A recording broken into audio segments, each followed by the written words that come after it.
That's okay. You'll be fine.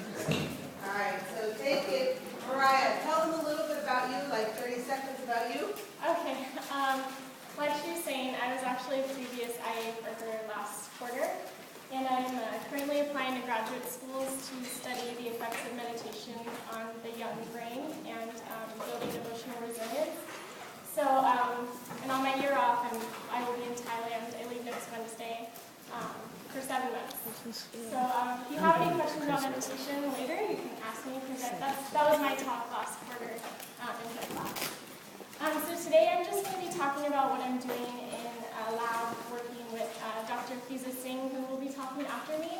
And we work at the UCSD Medical Center in Hillcrest, and we're looking at the effects of oxytocin and mirror neurons with schizophrenia.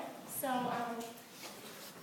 we're just going to be talking about how those three things correlate and the relationship between those in order to provide for some future treatment for schizophrenia. So again, we're going to be talking about how these three aspects of the brain connect. So the first one, oxytocin, I'm sure many of you have heard of it. It's kind of known as the love hormone, and it's present during romantic love and various other functions as well. So it's actually Greek meaning quick birth, because it's released when a woman is giving birth to a child. So it's a mammalian hormone that also acts as a neurotransmitter in the brain. And this hormone has many functions, such as orgasm, pair bonding, social recognition, and trust. And it's been shown that oxytocin plays some sort of role in social understanding. So in terms of how it connects to schizophrenia, there have been a couple of papers that suggest that when oxytocin is inserted intranasally through a nasal spray into patients with schizophrenia, they actually perform better on social tasks. But Dr. Singh will go into more about how that works. Another aspect, of course, is the mirror neuron system, which I think Professor Boyle went over briefly with you last week. But basically, it's a collection of neurons in the parietal and frontal lobes that allow humans to understand the actions and intentions of others from the observation of their actions. So these neurons were actually discovered accidentally by an Italian neurophysiologist in the early 1990s, and he was looking at the neural representation of motor movements in monkeys, and he noticed that a special collection of neurons fired not only when the monkey was doing an action, but when the monkey was observing a human being doing another action. So these neurons have recently been shown to play a role in imitation, resonating with others, and simulating the actions of others.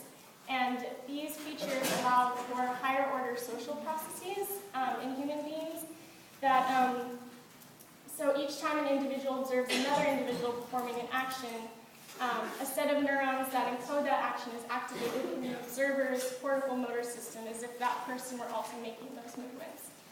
This isn't limited to motor movements, it's also seen in social situations and emotional situations. So if you think about when a person walks into a room and you're interacting with them and maybe they've had a really, really bad day, and you can just kind of innately sense it. And that's because their emotions are actually mirrored into your mirror neurons.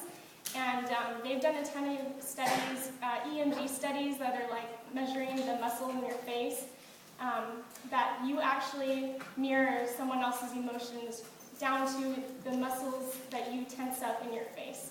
Same with if a person walks in who's really, really happy and you're talking to them and engaging with them, intuitively you just kind of feed off that emotion because of these specialized cells that allow you to simulate what they're feeling.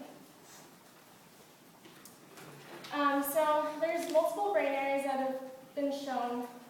That's weird. The one on the right is supposed to have a brain underneath it, but that's okay. They've been shown that these certain brain areas all interact with each other and give feed-forward and feedback signals to create this whole mirror neuron system. And so these include the sensory motor cortex, which combines your sensory and motor movements, kind of you probably learned at the midbrain at the top of your cortex. And then your inferior parietal lobule, which has been shown to be involved in emotional processing.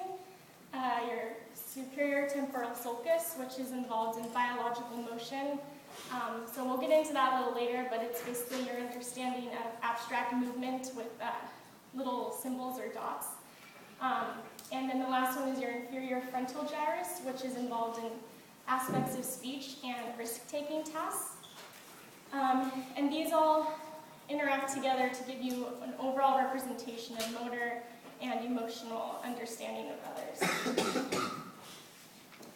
And now, how are these measured? So the best way to measure them is actually through single-cell recordings, but that's very invasive and it can't really be done on humans very often, but there have been some studies doing that. But mostly, a lot of them use mu rhythm, utilizing an EEG to measure the mu rhythm. So this is almost similar to alpha waves, but it's kind of it's a little bit of different oscillation. So it's 8 to 13 hertz, and it's measured over the sensory motor cortex, which is where your motor movements and sensory understanding is combined. And when someone is doing an action or observing the action, these rhythms are present in terms of a certain suppression or a desynchronization of these waves. So you can see in the slide the waves on the bottom correlated to normal oscillations, so when you're just viewing some sort of random stimulus, and then your brain waves over your sensory motor cortex when you're doing an action, and when you're observing them are very similar, and this mu rhythm is present. So a lot of studies have been shown also that people with schizophrenia have a deficit in their neuron function, just similar to oxytocin. And this is because, again, these contribute to our ability to understand and connect with others. And so this dysfunction in the mirror neuron system has been extensively reviewed in schizophrenia populations to see if we can kind of tweak it to make it better. So what is schizophrenia? So schizophrenia is a disorder of consciousness, and it literally means a split mind, and in which thinking and emotion are so impaired that the person is kind of separate from reality. Now it's kind of a complicated disorder wherein there is no one essential symptom, and they actually experience a combination of many of the main symptoms of schizophrenia. Some of the features with schizophrenia, they have delusions, hallucinations, disorganized speech, disorganized and agitated behavior, blunted emotions, loss of interest and drive, and cognitive impairments.